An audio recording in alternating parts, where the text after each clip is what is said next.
UN Food Systems Summit. I'm very pleased to see such a large participation at the highest level. I'm particularly proud that this summit takes place in Rome, where we host the Food and Agriculture Organization, the World Food Programme, and the International Fund for Agriculture Development.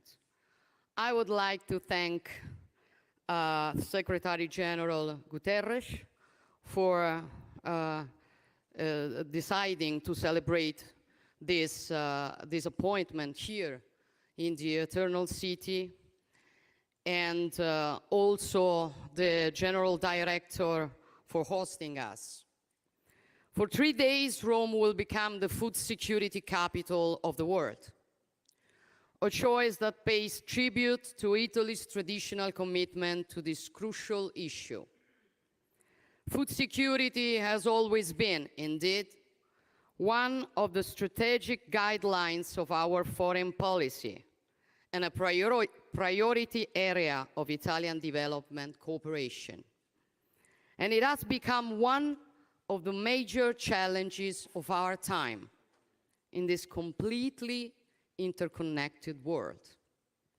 The pandemic has shaken the foundations of international trade and mobility and exposed the deep weakness of global supply chains and globalization.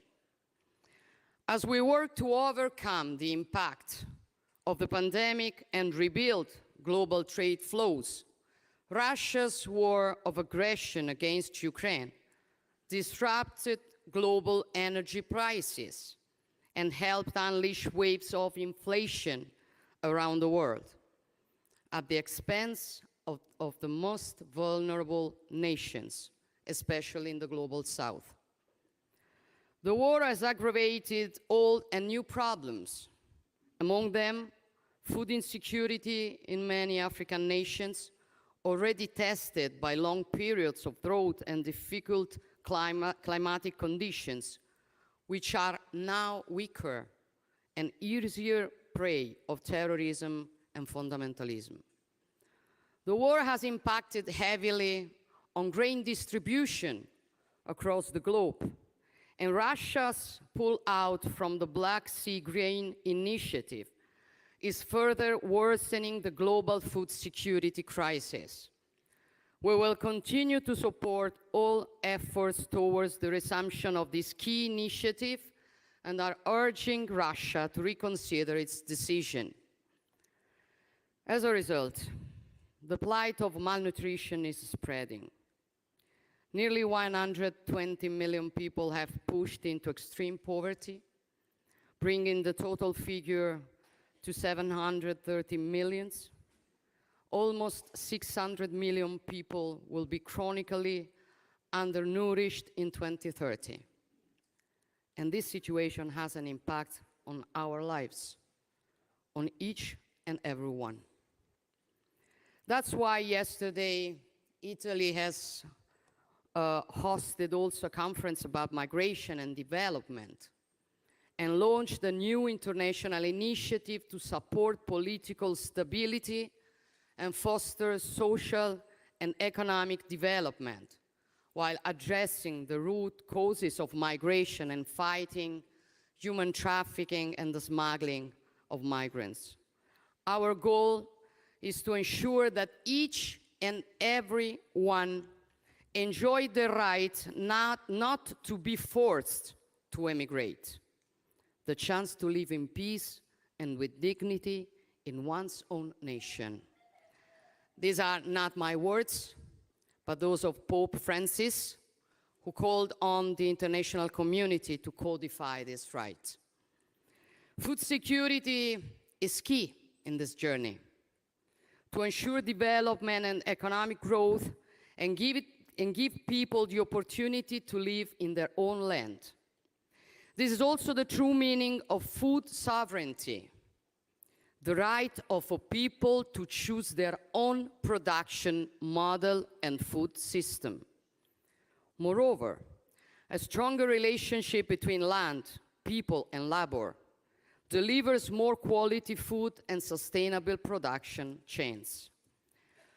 I often refer to the issue of the global south and of Africa in particular, not only because Italy is one of the continent's closest neighbors, but above all, because Africa is not a poor continent. On the contrary, it is full of resources. It holds half of the world's mineral resources, among them rare earths.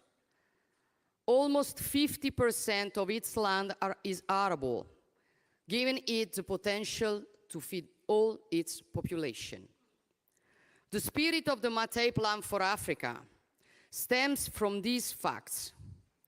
We need to establish a non-predatory cooperation model, aiming to shorten value chains and to partner with the African nations to enable them to live well off their own resources. With the same approach, we need to cooperate with all nations around the globe to support them in creating their own prosperity. The prosperity of our neighbors is our prosperity. That is why we're here today.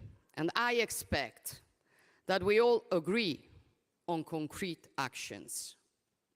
For this reason, I believe it is important to invest in research and technology to innovate our food systems, to enhance sustainability, to improve the quality and quantity of the productions. Italy will invest in Agritech, a strategic research center in Naples, to develop new technologies starting from the aerospace sector and their application in agriculture. I believe that innovation must work together with our identity and tradition. Our nation can share its extraordinary heritage to address the double burden of malnutrition, the coexistence of undernutrition and overweight, which have a huge impact on our national health systems.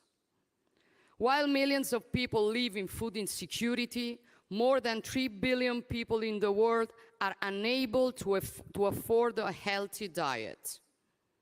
The principle of the Mediterranean diet might offer a solution because it is not expensive, is based on seasonal local raw materials, respecting the territory and its biodiversity. The principles of the Mediterranean diet do not belong to the Mediterranean basin. They belong to the world. I believe that only financing at scale can bring about the transformative changes of our food systems. Cooperation with all the international financial institutions is a key element for the implementation of more agri-feedstock projects.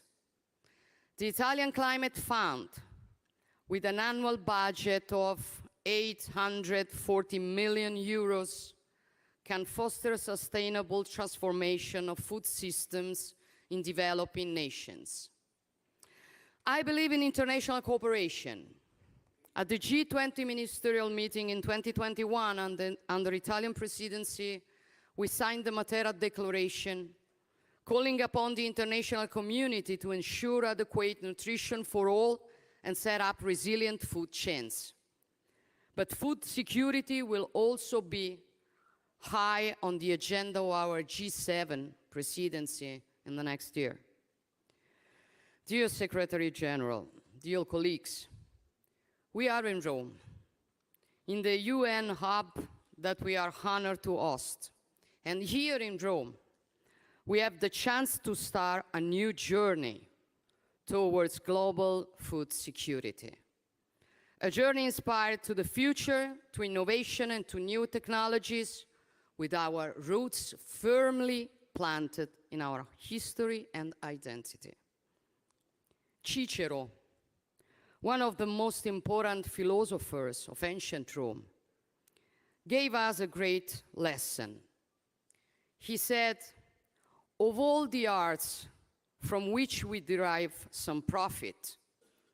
None is better than agriculture, none more profitable, none sweeter, none more worthy of a man and of a free man.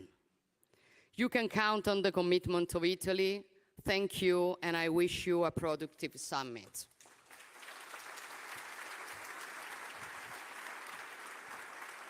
Thanks.